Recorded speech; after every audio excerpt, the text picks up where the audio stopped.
আরে মির্জা ফখরুল, হায় রে হায়, টেলিভিশনে দেখলাম খালি দৌড়াচ্ছে, কেউ কেউ টেনে ধরে হরতাল ঘোষণার জন্য। প্রথমে অর্থ দিবস বলে নিচে নেমে গেছে, সেখান থেকে আবার ক্যাডাররা তারে উপরে তুলে আনছে। তখন মাইকও নাই, হ্যান্ড মাইকে বলে পূর্ণ দিবস, হরতাল। তারপর দৌড় রে দৌড়।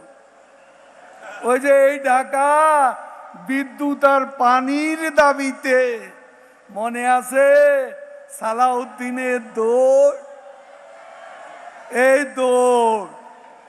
ওদিন বলেছে আমরা নাকি